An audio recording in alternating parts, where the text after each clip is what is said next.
All right, everybody. Sorry for the delayed start. Mother issues, nap time issues, not nap time for me, nap time for the producer. So just wanted to make sure I wasn't going to end up repeating the same mistakes that we're talking about today because I did not prepare for the show. I will say I did not prepare as much as I would like to have prepared, but we're still going to get through this. So, for those of you who are unaware of what happened recently, and I should add that if you're new to this channel, I was a TV news reporter for a long time, almost 13 years, 12, 13 years, and have seen a lot of prompter mistakes. And I want to talk about some of my favorite ones today. Um, People are comparing President Biden to Anchorman, and I think it's sort of a fair analogy. But let's keep in mind that my old industry of TV news is going to be most of my focus today because they started this. I mean, really, right? I mean, not started it like it was a trend or something, but the reason there's an Anchorman movie is because this kind of stuff happens all the time in TV news. And I am going to connect the dots here for you to the bigger picture of why this even matters at all and why it's not even just necessarily like a funny joke, okay? A funny partisan joke. So, for those people living under a rock who haven't seen the video, let's play this real fast. Tell me if you can't hear it, okay? Here we go. Power. It is noteworthy that the percentage who registered to vote and cast a ballot is consistently higher than the percentage of the men who do so. End of quote. Repeat the line. Women are not without electoral and or political or okay, let's go back. Power. Watch it one more time. It is noteworthy that the percentage of women who registered to vote and cast a ballot is consistently higher than the percentage of the men who do so. End of quote.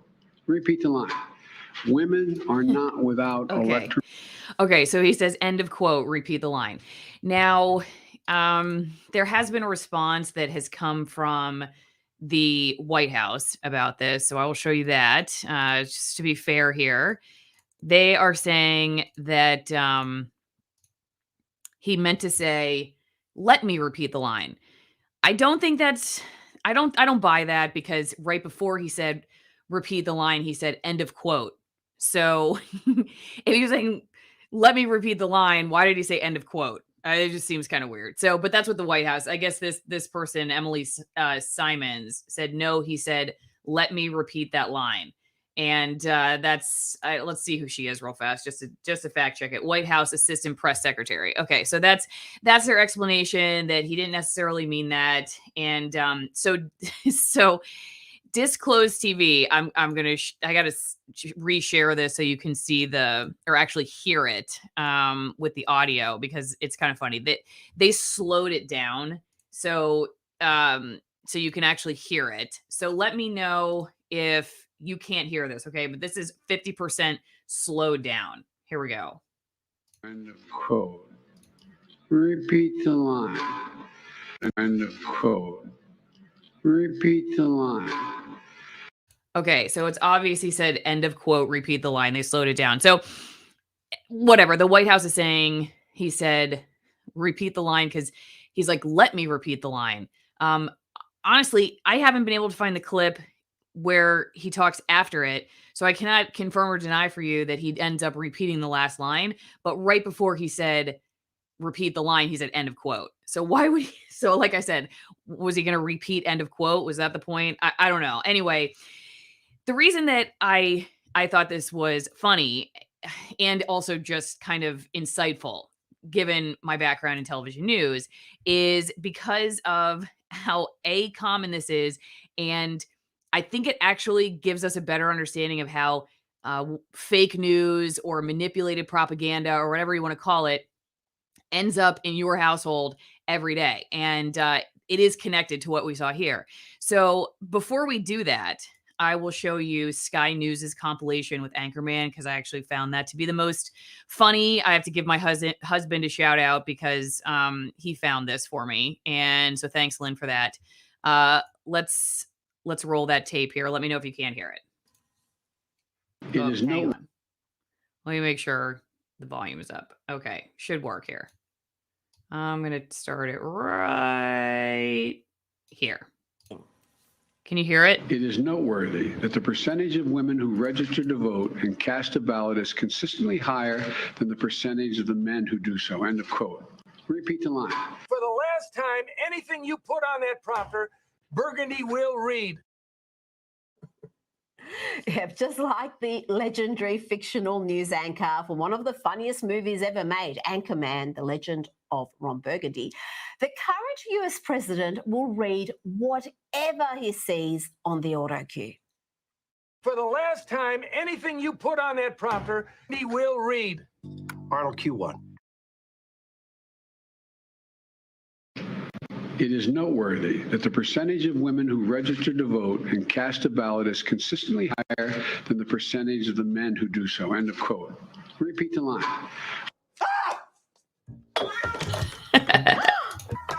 What in the name? No!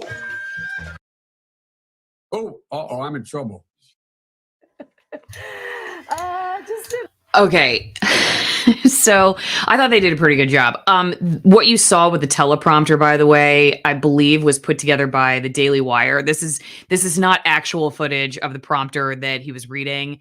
That would, I'm sure, confirm for us that this was exactly what happened, but they quote or credit the Daily Wire. So I guess they put that graphic together. Anyway, okay, so let's talk real fast about one of the most famous, or at least for me, one of the most well-known instances of what you saw here, where something's in the prompter and the person delivering the words that they're reading just reads straight through. And now if you're the president and you're just reading it, I don't know. I hold my old industry of TV news, journalism, whatever you want to call it, more accountable, frankly, than the government, because I just assume that politicians and the government have an agenda. And so you should be concerned about everything they say, whether it's end of quote, repeat the line, it's something that actually makes sense, it's ad lib, it's read out of prompter, whatever else. Like I confront the government that way, but news purports itself to be agenda less, and other than the truth. And, they're the fact checkers, or the fact checkers who are concerned about the rest of us now, who are independent, don't have the same level of skepticism about what's going on around us. They do the fact checking, and we're the ones that are the mouthpieces of disinformation. But you all probably remember, let me just make sure I pull up the right video here. You probably remember this plane. I guess it was technically a crash. It was a plane. I mean, it caught on fire, and it was a big deal, but it wasn't like, it wasn't like the whole plane, everybody died on the plane or everything, which I think part of the reason why this ended up turning into a joke is because, it was a flight where, a lot of people survived. And why this particular intern, you're going to see the apology and everything here. But eventually it took on its own life, this video. And if you remember, this was a flight at the San Francisco airport where the plane essentially crashed into a seawall. And it was an Asiana flight. And the anchors infamously read the names of the pilots. And this is what it sounded like. Yes, KTVU. It is a moment that goes down in history, in news history. So let's watch this. Let me know if you can hear it. We have new information now also on the plane crash. KTVU has just learned the names of the 4 pilots who were on board the flight. They are Captain Sum Ting Wong, Wee Tu Lo, Ho Li Fook, and Bang Ding Ao. The NTSB has confirmed these are the names of the pilots on board Flight 214 when it crashed. We are working to determine exactly what roles each of them played during the landing on Saturday. Involved in the Asiana Airlines crash, these names were not accurate, despite an NTSB official in Washington confirming them late this morning. We apologize for this error. Tonight, we want to take a moment and say that we are sorry. Earlier today, during our noon newscast, we misidentified the pilots in the Asiana Airlines crash. We made several mistakes when we received this information. First of all, we never read the names out loud, phonetically sounding them out. Then during our phone call. Okay, so I'm going to stop as we're talking about their apology. Again, he's talking about how let's go back to the names again. All right, in case it went too fast for you. Okay, these are the names they read as the names of the pilot for this Asiana flight. Captain Something Wong, Wee Too Low, Holy Fook, Bang Ding Ow. Okay, and no one thought that was weird. So let's continue back to his apology here. And I think the first thing I want to say is, okay, they didn't even read it out loud phonetically. So I know anchors who do their diligence and they read their scripts ahead of time. In breaking news situations, that's not always the case. And sometimes they just, go to lunch for too long or dinner or whatever, and they just come back and they read it cold. I've worked with those anchors too. They are there to look pretty, not necessarily be the smartest or the sharpest nail in the toolbox. So he's saying they just didn't even read it out loud. The reason I'm even sharing this and I'm connecting to the Biden thing is to say that as we're talking about this, I want you to keep in mind the level of, as we just discussed, the level of spotlight or research or focus or whatever you want to call it that mainstream news puts on its stories. Okay, because we talk quite a bit on this channel about corporate news failures, and especially their then additional step to point out the failures of others outside of that corporate news structure, acting like they pick through everything that they do with a fine-tooth comb, and they are like the experts in everything. And that those of us, on the outside or even not just in the media world, but in the medical world or food or, whatever it is, like anybody sort of on the outside is kind of the rogue Wild West, but they're combing through all this stuff with a fine-tooth comb and they really know what they're talking about. So the first thing he tells you here is, we didn't even say the words out loud. Like, we didn't even read the scripts out loud. So we just read through it. Maybe they read it and didn't say it out loud, or maybe they didn't read it at all. But that's just the first thing. Okay. That's the amount of effort they put into that. Okay. Let's keep watching. I'll take a moment and say that we are sorry. Earlier today, during our noon newscast, we misidentified the pilots in the Asiana Airlines crash. We made several mistakes when we received this information. First of all, we never read the names out loud, phonetically sounding them out. Then during our phone call to the NTSB, where the person confirmed the spellings of the names, we never asked that person to give us their position within the agency. We heard this person verify the information without questioning who they were, and then we rushed the names onto our noon newscast. Within the last few minutes, the NTSB issued this. Okay, so he just said we confirmed it with someone at the NTSB, but we didn't ask any questions. We just assumed that they knew what they were talking about. We assumed that they were giving us official statements. We just assumed all this stuff.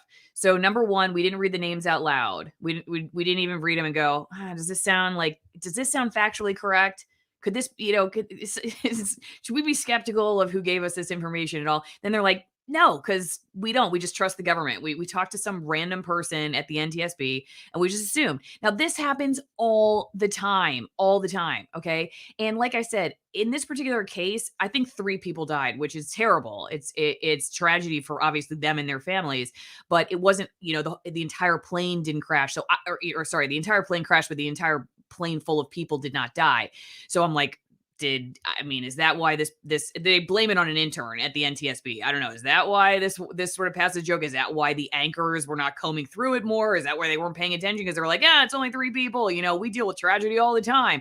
I have no idea, but I just want to point out the guy's basically telling us we didn't read the stuff out loud. We didn't question who was giving us the information. We just took it and repeated it and we raced it on because it was more important to us to get it on fast than it was to just make sure we had really looked at this, had a couple eyes on it just to make sure that everything made sense. I mean, when I was in TV news, typically I had at least one other person as a manager reading my script. But if you were an anchor, maybe that was written by a producer, or I don't know, some kind of associate producer of some kind.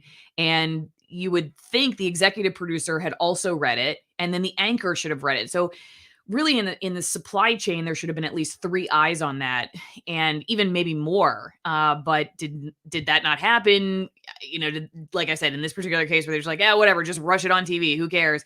I don't know, but let's keep watching because this is telling us a lot. This statement, quote, the National Transportation Safety Board apologizes for inaccurate and offensive names that were mistakenly confirmed as those of the pilots.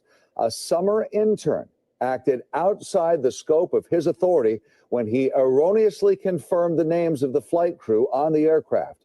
We work hard to ensure that only appropriate factual information regarding an investigation is released, and we deeply regret today's incident. Appropriate actions will be taken to ensure that such a... Okay, yeah, they always blame it on an intern. No need to use a name then. Who knows? I mean, who knows if it was really an intern? And then also we could view it as racist. You know what? I'm sure if somebody outside of this structure did the same thing, that would be exactly how it would be named. It would be labeled racist 100%. Like I've no questions about that. So let's just keep watching the rest of this. All right. Basically they're saying we confirmed it with the NTSB. The NTSB is like, we just had a summer intern. What, to me, it's almost even more concerning that the summer intern is the one that is handling phone calls from the press.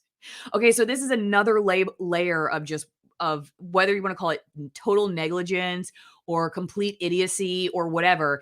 You have that in the media, and now you have that in the government, and now put them together, and this is what you get. This is what you get when you have I don't know what you could label it as nefarious as you want, but when you have these agencies, the government agencies are saying they're summer intern. Let's just take it at face value and say that's really what happened. It probably isn't. It may not have been. Who knows? But let's say that's exactly what happened. Does that make anybody feel any better that a summer intern was the one who was handling press on a flight that crashed and 3 people died? I mean, that doesn't make me feel any better. And does it make you feel better that the TV station just took it as gospel? That's how this works. So, okay, here we go. Keep going. A serious error is not repeated. Now, even with this statement from the NTSB, we want you to know here we accept full responsibility for this mistake. We issued an apology later in the noon newscast. We also apologized on our website and on our social media sites. The fact is, we have a lot of good people here at Channel 2. And on behalf of all of us, I want to tell you that we pride ourselves on getting it right. I like how he made a mistake with the prompter right there when he was reading it, but having the highest of standards and integrity. Clearly, today, that did not happen. We made a mistake. So again, from all of us here at KTVU, we can only offer our sincerest apology in this case. Okay, well, I hate to say it, but he makes it sound like this was just rare.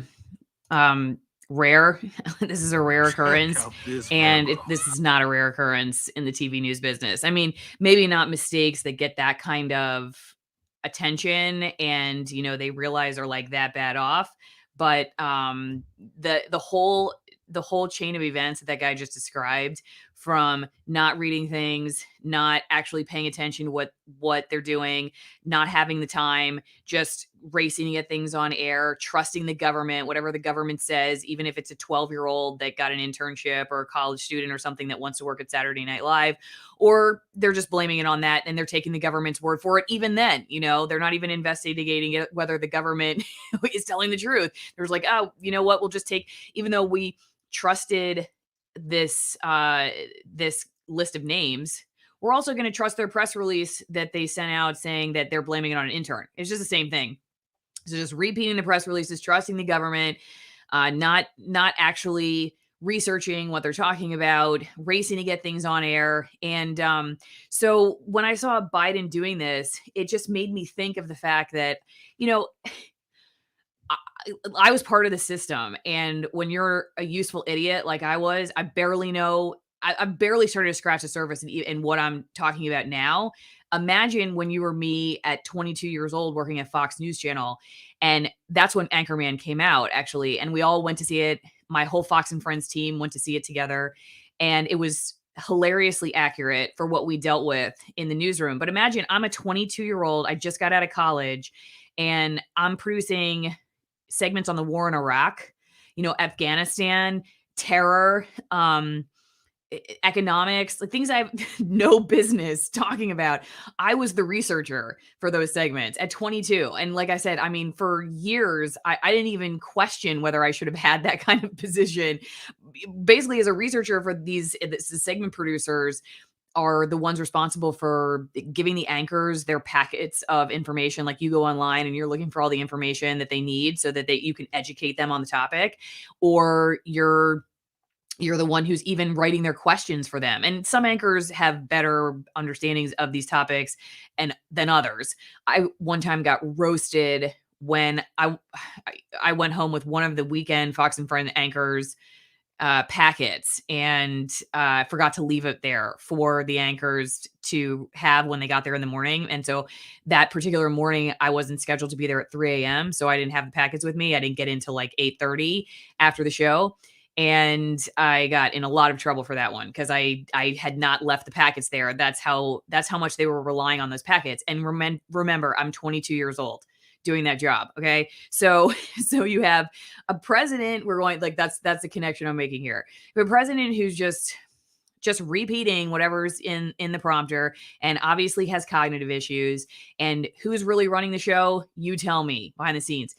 The TV stations, mainstream media, who's really running the show? I can assure you that the vast majority of us were useful idiots who were just exactly what that guy just described to you. We're going through the motions of just accepting things around us as they are, just accepting that whoever we're talking to at the government is just telling us the truth, not questioning whether it's a summer intern, not questioning whether they have an agenda, not questioning whether they're really here to keep us safe and effective, as you will, any of that stuff. Like you're just recycling and they're just in the same class. And I just thought this just reminded me so much of my former life in TV news. So, okay, well, you know what we have to do before we go on to my next video that I'm going to show you. We are going to talk about my sponsors real fast because, when you're thinking about how crazy the news is and everything else that's going on in the world, you got to get yourself a nice glass of wine, right? Except for I can't find, oh yeah, here it is. Here you go, AllisonWinePromo.com, where you can just sit back and have a high altitude Malbec and read the prompter and then blame it on the wine. There's no better excuse for getting a sentence wrong or two in the prompter than that you're just drunk. And maybe they should have said that. Maybe they should have been like, you know what? Biden he's from Wilmington, Delaware. My grandparents, my family grew up in that area, actually Greenville, Delaware, shout out. And they start cocktails at like 4:30 in the afternoon. So maybe they should have just said, this is what happened. Biden just had too much to drink.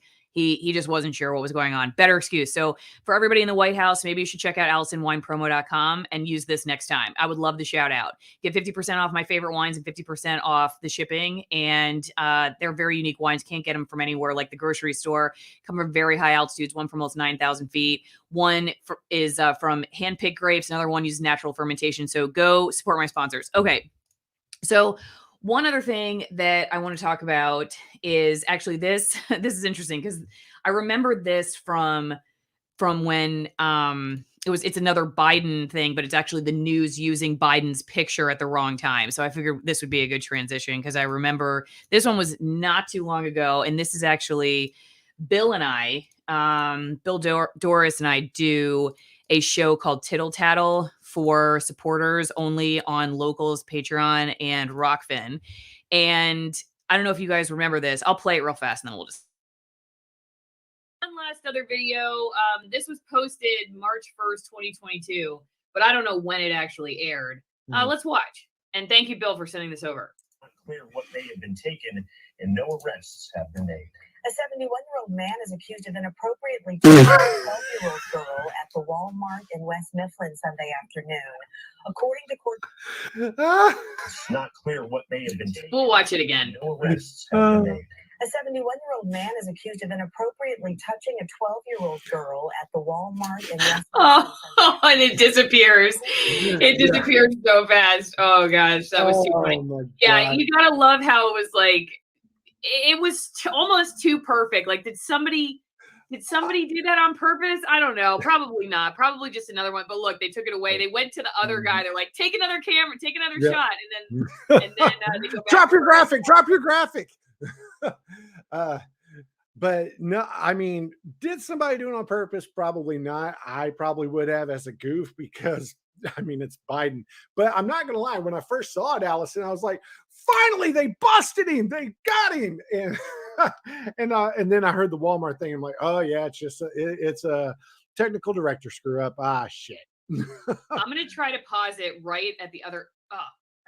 Yeah. I keep trying to get the that guy's guy. face. The co-anchor's face is classic. His face was really like. I knew that if I got a screen grab and a freeze frame, I would get a good look. Yeah, he's like, what the?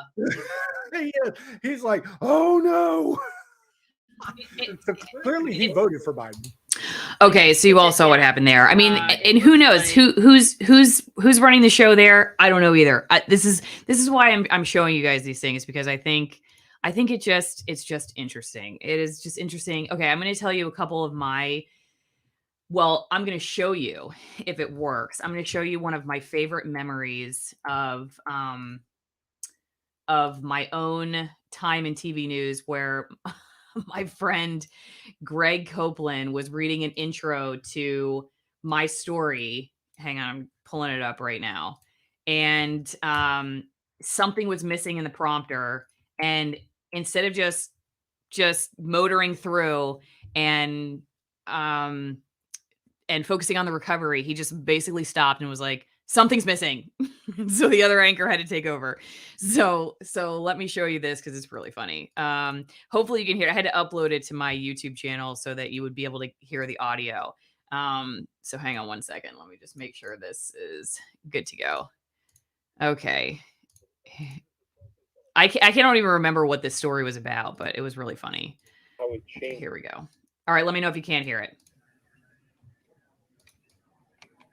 Well, despite years of focus on melting Arctic ice, all the research models predicting how it changes. We're missing something here. Next week, a University of Washington researcher is going to leave Seattle for the Arctic, and he and others at UW will join researchers from several countries on a first-of-its-kind experiment. Alison Morrow shows us why. Okay, did you hear that? I hope you guys could hear that. So basically, they're talking about my story. It was a University of Washington researcher. Sound was low. Okay, let me see if I can bring it up a little bit more. It might just be the video itself, but basically he starts reading and he's like, something's missing here. And just watch him. I'm going to play it again. Watch him. And he's like looking through the scripts and trying to find like what he missed instead of just keep going, dude. Just, or this is the other thing too. If you know the show, and I'm going to tell you about the first time I've ever anchored, where I had produced the whole show, and the opening story, I totally failed. It was a very serious crime story, and I cried during commercial break, but we'll talk about that in a second. So just watch Greg's reaction here, and then Lori's like, just shut up. I'll just do the rest. Just shut up. Okay, watch this. Well, despite years of focus on melting Arctic ice, all the research models predicting how it changes. We're missing something here. Next week, a University of Washington researcher is going to leave Seattle for the Arctic, and he and others at UW will join researchers from several countries on a first-of-its-kind experiment. Alison Morrow shows us why it's so different and why researchers believe it's so important. Okay, that's my favorite. Anyway, so another time, one of my coworkers at the same station, it wasn't in the prompter, but she was reporting on E. coli in the water. And she actually said that Mercer Island, which is a very fancy area in the Seattle area, it's like a fancy, lots of really nice homes, very wealthy people. They had some kind of, I don't remember what the issue was, but they were having to boil their water because of E. coli found in the water, higher than levels. If you didn't know this, there's actually E. coli in your water. I remember learning this back when I was an environmental reporter, that there are like low levels sometimes. It can be traceable, but it has to get to a certain level before they'll put you on a boil notice. At least that's what I remember being. Fact check me if I'm wrong. But this was higher than normal. And so my coworker was on Mercer Island and she told everybody that they had Ebola in the water. That was what she reported, that they had Ebola in the water. And so we were all dying because it was pretty funny. Not the thing you necessarily want to tell everybody. Okay. Here's another one. If you remember this, somebody on my locals, AlisonMorrow.locals.com reminded me of this one. This is a pretty good one. Okay, here we go. At 11, paying more at the grocer, but getting less. We'll tell you how to get the most. The fuck are you doing? I hope that I was allowed to share that on YouTube. I don't know. This video is on YouTube, so I'm guessing that you can play the F word. Here we go. Watch it again. At 11, paying more at the grocer, but getting less. We'll tell you how to get the most. The fuck are you doing? Oh man. Okay. So one of my stories, other than the something missing with Greg, I've also had friends. I'm not going to embarrass Gordon, but by putting his video on here, because it took him a while to recover from this one. But one of my old friends, back in the Knoxville area, I mean, I guess friends, we were peers, we're not like best buddies or anything, but he, I think, had like a mixed minus in his ear, which basically means that he had the show playing on delay in his ear. And so he was hearing himself. And usually it's a problem with the audio engineer has not gotten you on the right channel for like what you're listening to. So, you at home are listening on delay, you're watching on delay. But when we're out in the field reporting, we're supposed to be getting the real-time audio so that we don't start talking and then we start hearing ourselves talking. It's very annoying. And the sure sign that a reporter is dealing with that is that they rip their earpiece out because that's all you can do to stay sane. It's not easy to get through something while listening to what you were just saying. So I don't know if that was what happened or what, but he stumbled over his lines. Maybe I'll play it in a second. I don't know. I'll think about it, but it was pretty embarrassing for me. I think he actually lost his job because he threw his notepad down. He was like, ugh. And then they went back to the anchor and he's like, I don't know if you guys remember that. If you've ever seen that, I should show it. I think he bounced back. He got back into the news business, but it was quite a moment for Knoxville. Okay. So you remember that one. Okay. Another one of mine is when I was an anchor. Well, I was a reporter, but I was anchoring one night in Macon, Georgia, which was my first job, made $18,500 before taxes. And, I had to do everything as the anchor that night, and I never anchored anything. And so I went out and shot the newscast. Okay. So I did the video. I shot the video of the newscast. This is how, again, I'm just trying to explain to you, like the useful idiots telling you that they know everything like I was. This is what a day was like.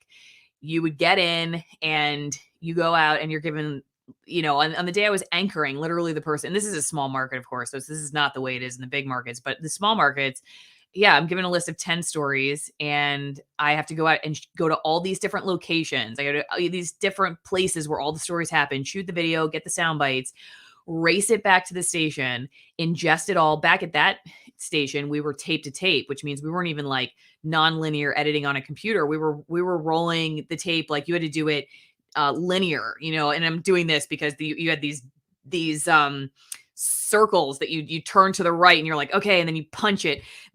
Take that. And if you got it wrong, you had to start all over. You couldn't just put something in the middle or, oh man, I got that one section wrong. Nowadays when I do non-linear editing, I can just change a part in the middle, but you couldn't do that back then. It was tape to tape. So it just took so much longer. So you're putting all these tape together. Everything has a tape. It wasn't even just sent to like the control room or whatever. You had to actually move the tapes. You had to make sure they were there. There's so many places that things could go wrong. And so anyway, I get to the desk and the lead story was a really terrible story. It was about, if I remember correctly, it was like a murder suicide, mom and kids, like one of the worst things that you cover as a reporter. And there was nothing in the prompter. It was completely blank. The whole newscast was gone, like everything, the whole newscast. And then imagine like on that particular story. Now, granted, I had written the show, so I knew sort of what was happening, but I was also very nervous. And I ended up saying that the sheriff killed the kids. All right.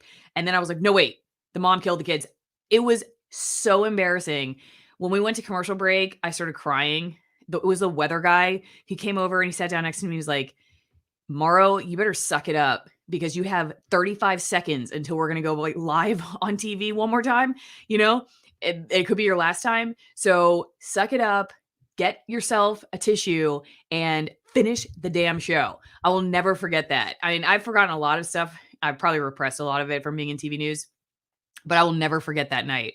I remember just bawling. I was like, I can't do this. I can't do this. I got to leave. I got to leave. I don't care. And they're like, we have no one else to anchor the show. Like you are it. And so I had to get through the rest of it. It was terrible. It was really terrible because it was, first off, like it was a terrible story to mess up. And then secondly, it was just a terrible experience. I don't think I ever wanted to anchor again after that. Anyway, so that was Allison really showing her age. No, I'm telling you how broke that station was. It was so broke that the live truck just sat in the parking lot with weeds growing in it. We never went live. And my news director, she came in to anchor the 10 p.m. show. So she didn't come in until like 3:00 in the afternoon. And I had to have my stuff done by 5, which meant I'd already written my scripts and started editing my stories before she even came in for work. So no one was reading my stuff. I think I've told this story before. One time the Macon Music, which was the minor league baseball team, had made it in the news. The newspaper always broke all the stories in Macon. We rarely led anything in the TV newsrooms. But the local Macon paper had broken the news that the Macon Music, the minor league baseball team, had just run out of money. Basically, they were broke and they had no more money for electricity or anything. And they were up a creek, if you will. And we didn't know if we were going to have baseball the coming year.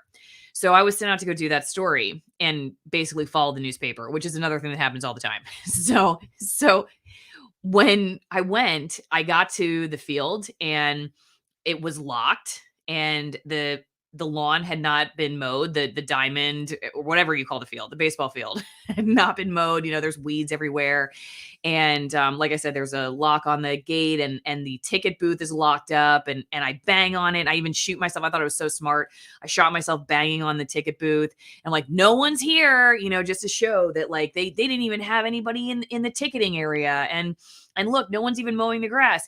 And I thought I was so clever. I wrote the opening line for that script was, it looks more like the day the music died, because that was the name of the baseball team, the Macon Music. So I was like, it looks like the day the music died. And I just thought I was so clever. And the PR communications person for the baseball team calls me the next day and he's like, it's the off season. It's the off season. That's why the power's out and there's a lock on the gate and the ticket booth is closed. We're not playing baseball right now. Okay. I reported this whole thing was because they had no money. That was me. Like I totally did. That's why I'm trying to tell you guys. I mean, I go back to like, I know we started talking about Biden and then we went to the weed too low and something Wong and all that stuff. But it's like these things, that make it in the news are happening so often. And it's like, they just aren't bad enough to happen to make it, I guess, in front of you all the time. But I tell you this because it is really like a circus behind the scenes. It's a bunch of useful idiots who are running, it seems like, the government, running the media. I was one of them. Okay. I did not know what I was talking about. I just told you I did a story about a baseball team being broke and not having its lights on and being locked up and everything. And in fact, it was the off season. I had no I had no clue and just accepted what, like, I just read the paper and the paper just said it. And so we just did it. I mean, this is the news. This is corporate news. And the reason that I even talk about this stuff, like why I think it's valuable to have that kind of insight, I guess, into the way things work is just because, well, number one, if there are people who are still working in the news business who happen to come across my channel, which I'm sure not many of them are watching, but some of them maybe, it would be a miracle to me if a few people would just sit back and go, you know what? I think she's right. I don't think we know what we're talking about. I don't think we know what we're talking about. At the very least, we should just be a little bit more humble attacking the folks that we say are the extremists, the disinformation agents, whatever else. Because do we really know they're wrong? Are we sure we know they're wrong? Like, really?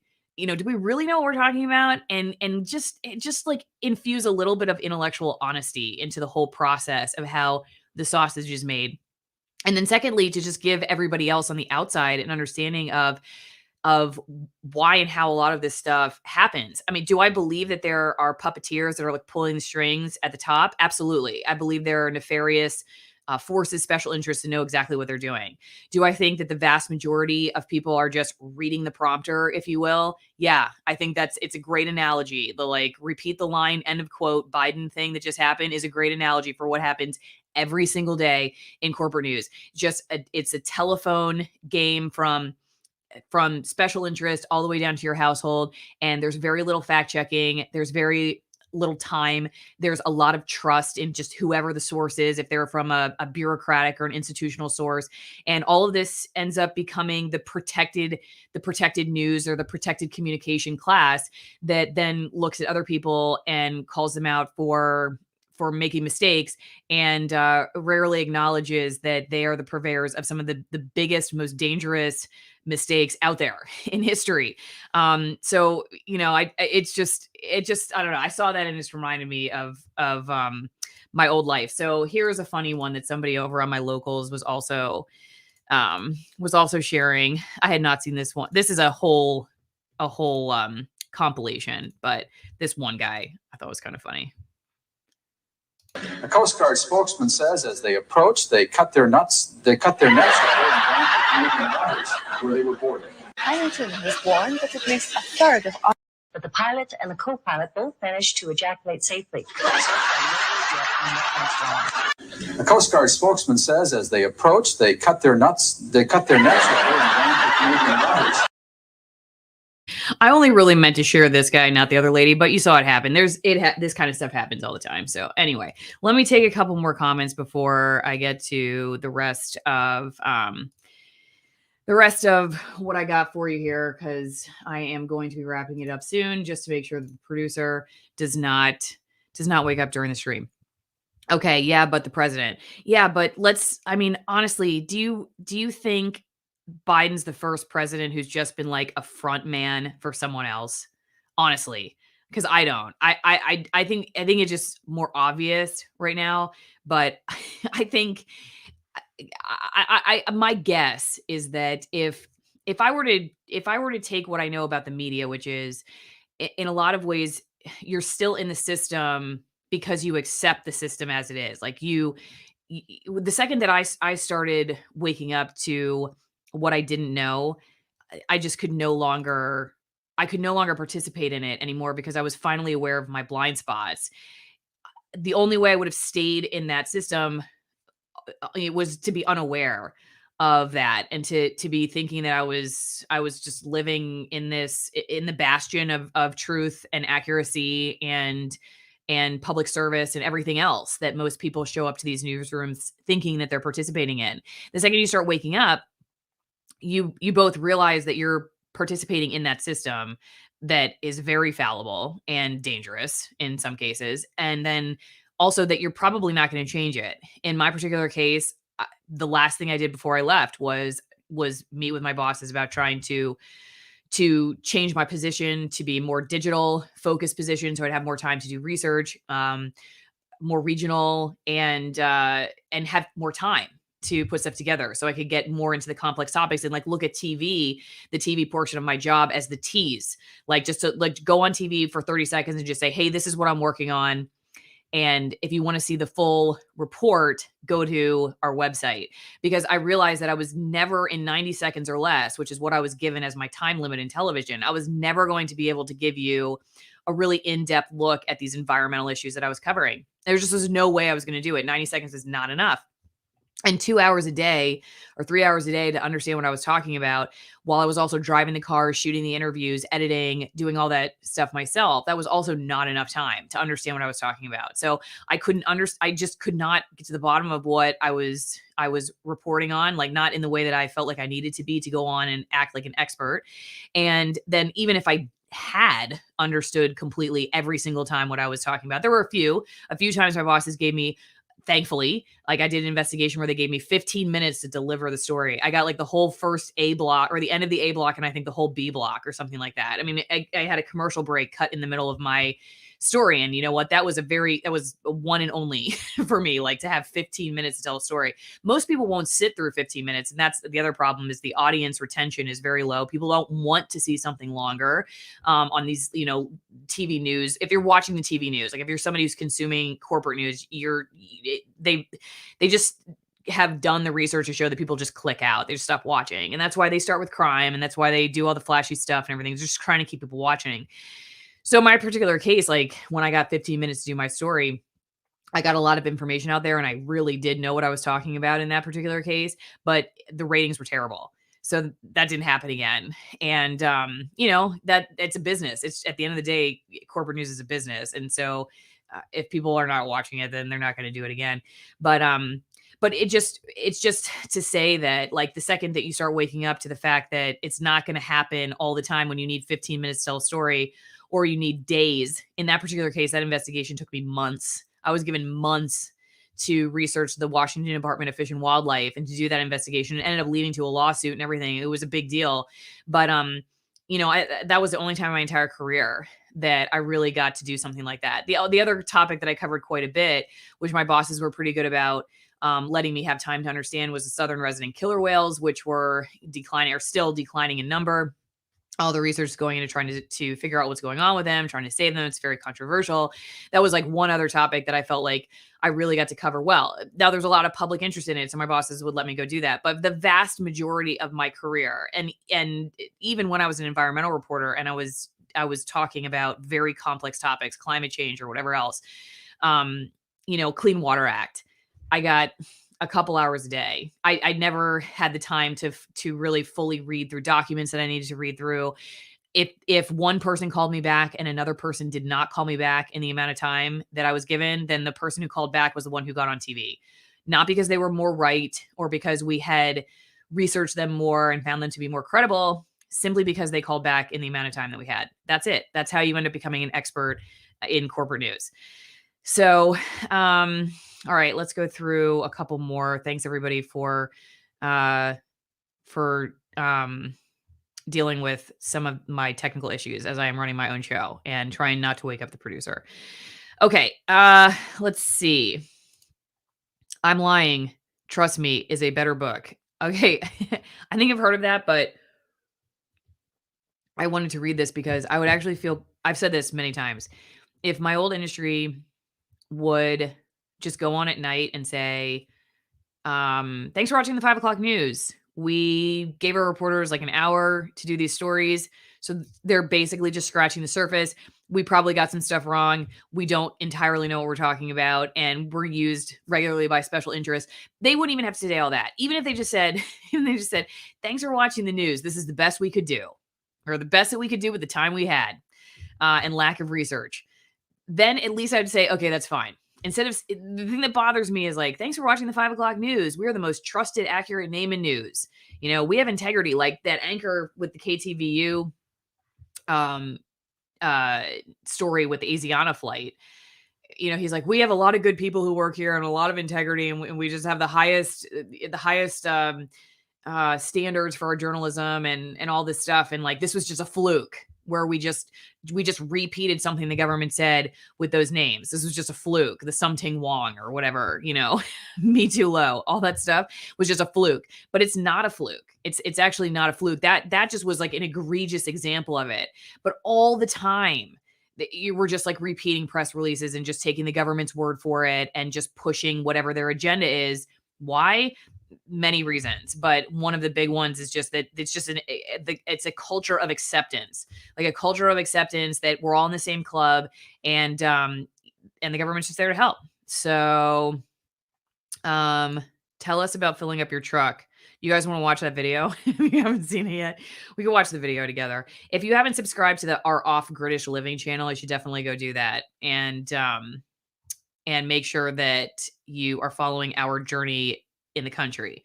We just got a diesel truck and it was terrible. Filling it up for the first time it cost $175, but that's, we think, either because somebody said my credit card may have hit its limit or the gas pump hit its limits.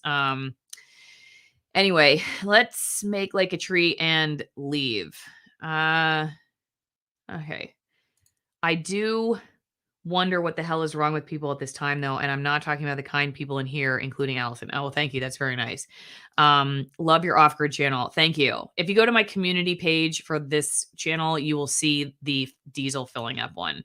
Go over there and watch it. Go check it out. Filling up our diesel truck. And especially if like you're watching this on ROKFIN too, go over to Off-Gridish Living on YouTube. Okay. Going through some of the ROKFIN chats too. Okay. I don't see any questions, so I think we're good. And I'm going to go over and check locals, just make sure we don't have any questions over there. Okay. Always wondered about that. I just thought they were going off script and producers were screaming at him. Is that a bandare on her right shoulder, or should Allison have that checked by a dermatologist? What? I don't know what's going on over here. Everybody who's not in the locals chat should go head over there because it's always a lot of fun. All right. Any other questions, comments, or suggestions for the good of the order? I'm just looking through any more YouTube chats just to make sure I haven't missed any very important comments. Investigative journalism stories often get quashed by the editors or publishers too. Yeah, and there's a lot of different reasons for that. One of the most, I would say, common, besides the sort of outwardly, we can't do this because we're going to lose money excuse, which will never, I don't want to say never, but it will rarely be the reason that you'll hear if you're in these newsrooms. Like, rarely are they just going to flat out say it that, sorry, we'd lose money if we ran this story. They will. And we know that that is an influence, but that's not usually how it's discussed. Often if you're going to go after someone or something that has a significant amount of power, whether that's financial or otherwise, the managers in a newsroom or even the reporters themselves are going to go, well, we're really going to have to do our research on this one and make sure we have crossed our T's and dotted our I's. Well, if you don't give people the time to do that, then you just end up not doing the story. Let me give you an example of like how this would work. Okay. And I've told this story before many times, but one time we were given a press release by the Department of Health, and they said that this doctor in our area in Seattle was experimenting on his patients. Okay. And we just ran with that story and just went outside his office and said, this is what the Department of Health says. And we just read the press release. We just said that this is what the Department of Health says. And we're not responsible because we just said what they said. Okay. We did no research. We didn't do any research to figure out if what they were saying was true. We didn't research if they had an agenda to just topple this doctor. Nothing. Okay. We just went with it. Now, let's say the situation was reversed and the doctor called us and said, hey, the Department of Health is experimenting on people. We would have been like, what? And we would have put that guy through the ringer to double check and make sure he wasn't just a complete Looney Tune. He knew what he was talking about, that the Department of Health was, in fact, we'd do public records requests. We would never trust somebody in that position to just be telling us and just go outside the Department of Health. Can you imagine if we did that? I mean, I can't imagine any circumstance where some doctor, some random person calls us up and says the Department of Health is running experiments on Seattle. Okay. And we can all think of actual world analogies right now over the last couple of years where you would say this is potentially happening. Okay. I'm not even going to mention some of the words right now because we're live on YouTube. But if just somebody outside the government called you and said that, we'd be like, no, dude, that's a conspiracy, or we're going to have to do some public records requests. We're going to have to go interview people. We would never just listen to that person and go on television that night and just say it outside the Department of Health. So why would we do that with the Department of Health? Why would the Department of Health call us and say, hey, or not call us, I guess they just email out the press releases. Why would we just get the press release from them and go outside this doctor's office? It's because we just assumed they were telling us the truth, that they had no agenda, that they were just out to protect people, and we just ran with it. And that's happening all the time. And like I said, that's why investigative pieces in a lot of cases, if the reporters are even interested in them, which sometimes they're not even interested in them because they think the good investigative pieces are just quacks, just people who are just saying crazy things, conspiracy theorists or whatever, and they don't even investigate them. They don't even look into them to see if they're worthy of the news. But if they do get a good tip, a lot of the reason it gets shot down is because it's like, well, we would have to put that person through a real ringer cycle to make sure that they're telling the truth. And, we just don't have time. We don't have the time to give you to investigate that. So it just gets tabled. And then you just get put on a stupid story that either, number one, is not controversial and you can produce it in a couple of hours and make your deadline. Or if it's controversial, you're just repeating what everybody else is saying, which may be wrong, but you're flying under the cover of the crowd, right? I mean, if every news station is saying the wrong thing, it's less likely that you're going to be caught with your drawers down. You know what I mean? And so it's just this phenomenon where it's just like, okay, if this is sort of the common accepted, you can think of many instances, like many, where things just switched. The lab leak I've talked about here many times, the lab leak hypothesis that was totally anathema to mainstream corporate news. It was racist. It was a conspiracy, all these things for so long. You could even get booted off of social media for saying it. The second that Dr. Fauci turned on that and was like, well, maybe we should look into it, then they're all like, oh, okay, now we can talk about it now. Why? Like, why was it that he said something like that and then all of a sudden now this is something we can discuss? And that should concern all of us. That kind of thing's happening all the time. And like I said, the anchor, where I'm going to just go back and bring it up so that if I can find it. No, I can't find it. It's gone. But the anchor who was doing the Asiana flight, I mean, they just talk about, they blame it on the intern, the NTSB intern and everything. Who knows what was really happening, but it's the same phenomenon. We just talked to some random person at this government agency. They told us this and we just repeated it. And that's it. That's how it works. Okay. Are we good? How long have we gone? Almost an hour. Probably time to go. This explains a lot of what we were saying. Yeah, I hope this helps a little bit. I don't know. I sometimes think people think that I'm No Agenda is great with Adam Curry. He's been on the show. Adam's awesome. And he was very helpful with like helping me with my audio and stuff. But they're very interesting and they do a lot of really great media analysis. Yeah, the No Agenda podcast. Go check it out.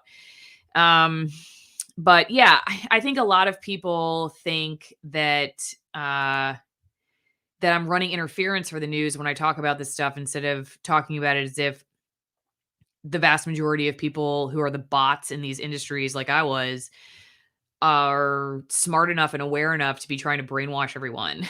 I'm not running interference for them at all. I actually think it's far worse to have this situation because if it were just about like greed, you could change the money model. If that's all it was about, it was just about like ratings or making money, you could fix those problems.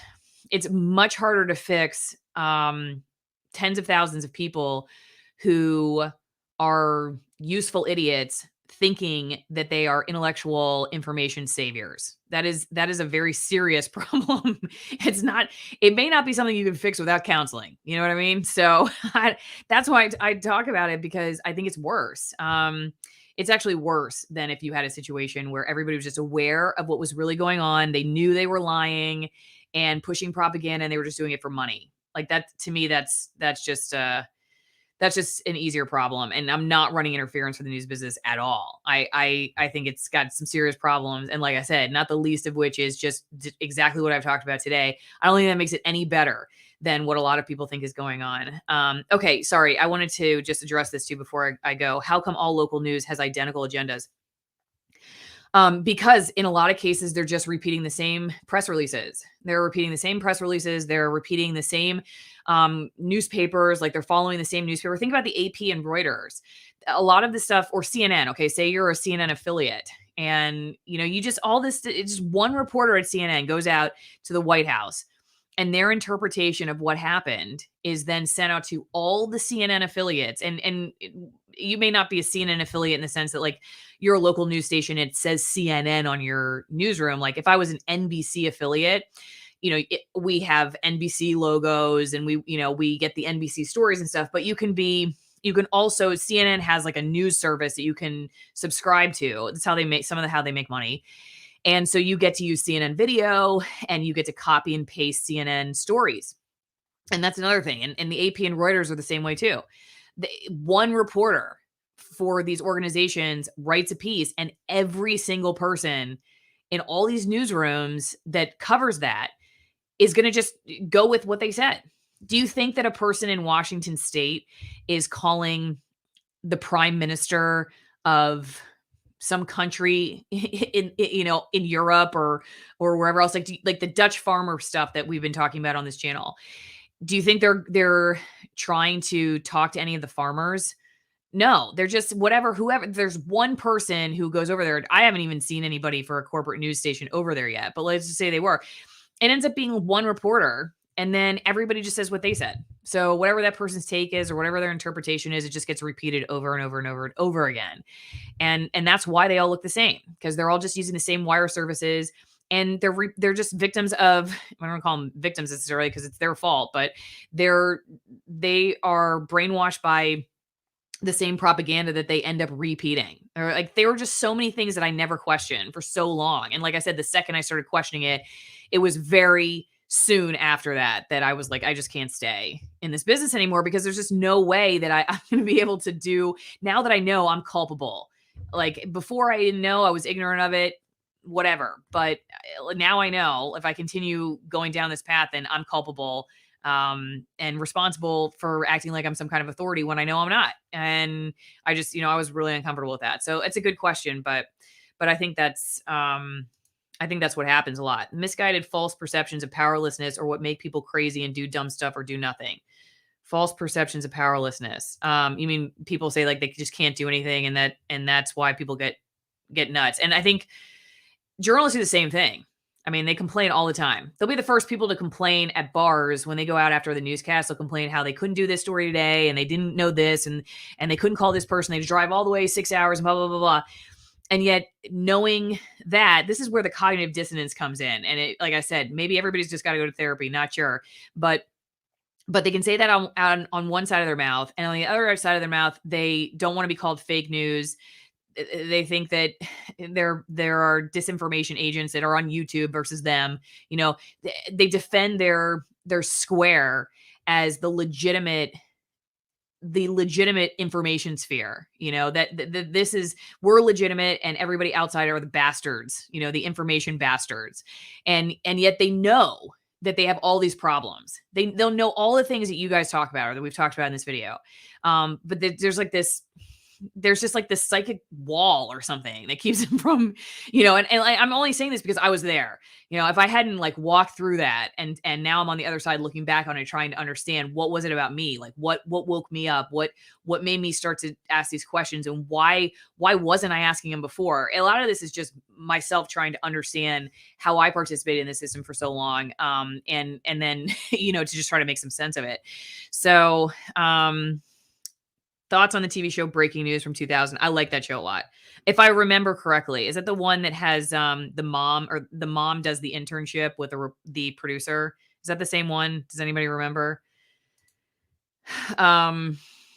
Okay. Critical thinking is what got you out. Yeah. And critical thinking is just something that It's just not encouraged and inspired enough in newsrooms. And it's just something that should be discussed a lot more often than the content itself. Should be the context of, um, of the job, the context of the job. Just like what is the job of the journalist, and who's out there trying to derail your ability to do that job, constantly asking those questions. Like, who could benefit from this? Who could be using us as a mouthpiece? Who should we be paying more attention to? Like all that stuff. So I think, I don't know. I think that just a regular, like, weekly reminder could go a long way, but that wasn't something we ever talked about. Really was not something we ever talked about when I was in mainstream news. So, all right. Okay.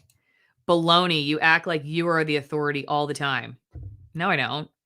I hope you guys don't. I mean, I can tell you what I know about TV news, but most of the time I bring people on because I am trying to learn what I didn't know when I was in the news business. Part of the reason I focus on censorship is because I want to hear from the people who are maligned by my old industry and figure out for myself. But I regularly talk about the fact that, like, you guys got to do your own research too, and just think about this stuff. I bring people on so you can go direct with them and hear what they're really saying, because a lot of times they're misconstrued in mainstream corporate news. And like a lot of the reasons I talk to the people that I do is just because these were ideas that were considered anathema to the world I came from. And I just want to know how crazy these people really are. Like, are they in fact really crazy, or are they making sense? Like, do I actually know more than them or not?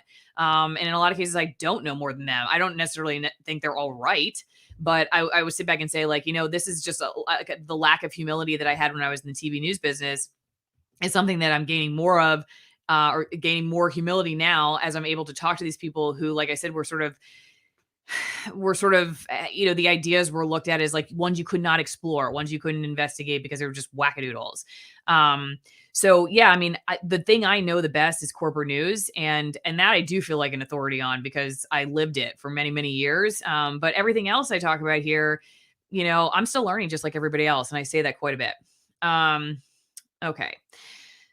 The number one goal of fascists is to obstruct justice so they can commit more crime. Interesting. Well, it's hard to have justice with a media world that just runs interference for the government. That's for sure. All the media companies are also financed by the same corporations, especially pharma companies. Yeah. I mean, that's the other problem too, is that there's a lot of centralization of control. But like I said, you have to be very aware of the fact that even if a lot of the financing comes from pharmaceutical companies or whoever else, that I can assure you that the vast majority of the reporters whose names are on these stories that you're reading or you're watching are true believers in what they're talking about. They're not sitting there thinking, oh, I know that there are these problems with this government agenda, but I'm just saying it because it also aligns with our pharmaceutical sponsor, Pfizer or whatever else. I know better, but I'm just going to do it for my paycheck. They're true believers, which, like I said, to me, that's more concerning than somebody who is self-aware enough to be like, I'm just a greedy bastard, dude. I just want my paycheck. I want to go drive my Porsche home. I want to go get a $250 haircut. I knew anchors like that. They were also dumb, but I knew people who were like that, who were just like in it for the money. They also were not self-aware. So I would not say that they knew that they were in it for the money, but they were definitely just, that's why they were there. Right. I know people like that, but the vast majority of the people you're hearing from, their mouthpieces, like I said, they're stormtroopers, they're mouthpieces for somebody who does know better. But a lot of them are just thinking that they're doing this for your good. They just really believe they're doing this for your good. And that's why I think this drive to silence oppositional voices has become more aggravated and just accelerated over the last few years, because to the level that the gatekeepers believe there's danger is the level to which they're going to amplify their efforts to save you. And that's, I think, what a lot of these people really believe, that's what they're there to do. Yeah. And they're stormtroopers. Okay. So Why do Americans always drop the E in Porsche? Oh, Portia. Sorry. I used to work with an anchor named Portia, and we did call her Portia. You're right. Portia. Portia sounds weird to Americans. Yeah, I don't know. We just don't say that. Okay. Would love a live stream with Allison and Carrie Lake having this conversation. I have tried to get Carrie Lake on the channel before, before she was even running for governor, and they told me she was too busy. But I've tried. True believers are the greatest evil. Okay. I'm just saying. All right. True believers are the ones who, like, you're not going to convince with rational thinking, or you're not going to tell them that they just want money or whatever. Like that's it.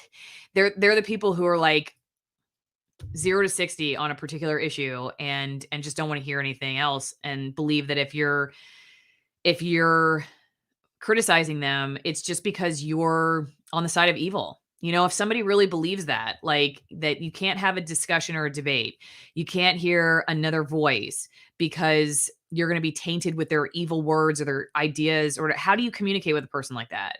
And that's where we are with journalism now. It's gone from exploring the ideas of the dissenter to trying to silence the dissenters in the name of public safety or the public good or disinformation or whatever, you know, and it's a shame. It's turned journalism into a really problematic operation because that's just not how it was when I first got in. I mean, there were a lot of problems, right? But there just wasn't